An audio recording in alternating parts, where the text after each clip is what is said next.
As we've seen, each DBT module contains skills that have a shared focus.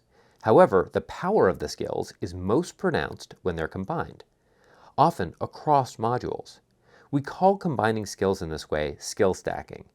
To explain how skill stacking works, let's consider a situation in which one friend is waiting for another to arrive on time in order to make it to a show.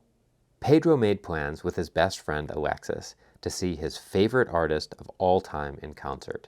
It's 8:30, he's waiting out in front of the venue, and the artist is set to take the stage at 8:45. And Alexis hasn't arrived yet. Pedro hasn't received word from her, and she didn't respond to his text message from a few hours earlier expressing his excitement for the show. As time goes by, Pedro is progressing from worry to disappointment, frustration, and even outright anger. He has a barrage of thoughts. Why is Alexis always late? She clearly has no respect for me or my time. We're going to miss the show. I'm going in without her. And maybe she's hurt. Should I call the police? He reflexively brings out his phone and is about to text Alexis a very, very angry message when he remembers his DBT skills. He first practices the stop distress tolerance skill. Pedro stops what he's doing, he takes a step back from the situation, and he places his phone back in his pocket. He observes his heart racing and his clenched jaw, acknowledging his physical and emotional reactions. Then he proceeds mindfully and decides that he needs to bring his emotions down before attempting to communicate. On top of stop, he stacks the tip distress tolerance skills. These skills quickly lower our emotional temperature so that we can think a bit more clearly. Standing outside the venue, Pedro practices the P's of tip, paced breathing and paired muscle relaxation.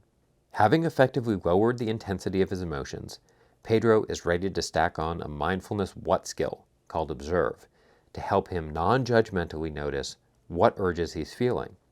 Pedro recognizes and acknowledges that he's having an urge to impulsively and repeatedly text his friend with some not very nice messages. Even though his emotion mind wants him to send these messages, he consults his wise mind, which reminds him that, in the short term, an angry text message may relieve some of his frustration, but in the long term, it will damage his relationship with Alexis. Pedro then uses the emotion regulation skill, check the facts. He recognizes that his friend isn't that late, and that there's still 15 more minutes to make the show. Plus, he can't remember the last time an artist started on time. Perhaps being a little late wouldn't be the end of the world. Practicing the emotion regulation skill, called mindfulness of current emotions, Pedro practices experiencing and accepting his feelings of frustration and worry. He notices these emotions as waves, ebbing and flowing. Finally, Alexis arrives. Pedro often feels uncomfortable expressing frustration or hurt to his friends.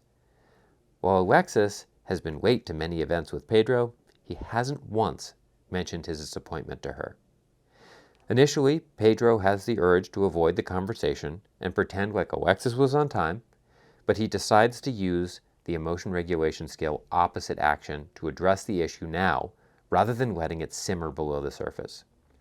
He stacks on a few interpersonal effectiveness skills, including give, fast, and dear man, to communicate assertively and express his feelings to his friend, asking her to be more consistently on time, or at least communicate if she's running late.